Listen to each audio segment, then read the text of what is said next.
Americans married at a higher rate and at a younger age than did their European counterparts. Less noted, but equally significant, the men and women who formed families between 1940 and 1960 also reduced the divorce rate after a post-war peak. Marriages forged in the late 1940s were particularly stable. Even those couples who eventually divorced remained together long enough to prevent the divorce rate from rising until the mid-1960s. See Table 5 in your PDF. Although the United States maintained its dubious distinction of having the highest divorce rate in the world, the temporary decline in divorce did not occur to the same extent in Europe. Contrary to fears of commentators at the time, the roles of breadwinner and homemaker were not abandoned, they were embraced. Why did post-war Americans turn to marriage and parenthood with such enthusiasm and commitment? Scholars and observers frequently point to the family boom as the inevitable result of a return to peace and prosperity. They argue that depression-weary Americans were eager to put the disruptions and hardships of war behind them and enjoy the abundance at home. There is, of course, some truth in this claim, but prosperity followed other wars in our history, notably World War I, with no similar increase in marriage and childbearing. Peace and affluence alone are inadequate to explain the many complexities of the post-World War II domestic explosion. The demographic trends went far beyond what was expected from a return to peace. Indeed, nothing on the surface of post-war America explains the rush of young Americans into marriage, parenthood, and traditional gender roles. It might have been otherwise. The Great Depression of the 1930s brought about widespread challenges to traditional gender roles that could have led to a restructured home.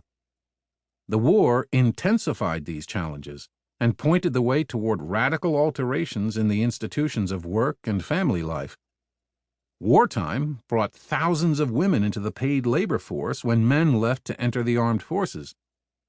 After the war, expanding job and educational opportunities, as well as the increasing availability of birth control devices, might well have led young people to delay marriage or not to marry at all, and to have fewer children if they did marry. Indeed, many scholars and observers at the time feared that these changes seriously threatened the continuation of the American family. Yet the evidence overwhelmingly indicates that post-war American society experienced a surge in family life, and a reaffirmation of domesticity that rested on distinct roles for women and men. The demographic explosion in the American family represented a temporary disruption of long-term trends. It lasted only until the baby boom children came of age. The parents, having grown up during the Depression and the war, had begun their families during years of prosperity. Their children, however, grew up amid affluence during the Cold War. They reached adulthood during the 1960s and 1970s, creating the counterculture and a new women's liberation movement. In vast numbers, they rejected the political assumptions of the Cold War, along with the domestic and sexual codes of their parents.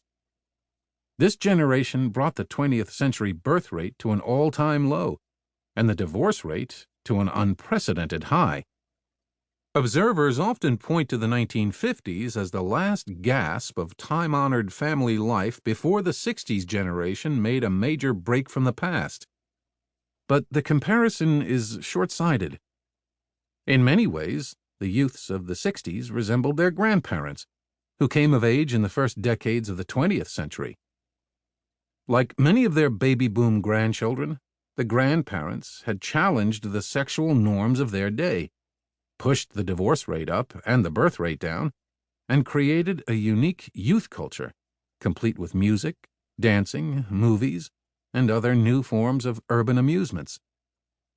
They also behaved in similar ways politically, developing a powerful feminist movement, strong grassroots activism on behalf of social justice, and a proliferation of radical movements to challenge the status quo. It is the generation in between, with its strong domestic ideology, pervasive consensus politics, and peculiar demographic behavior, that stands out as different.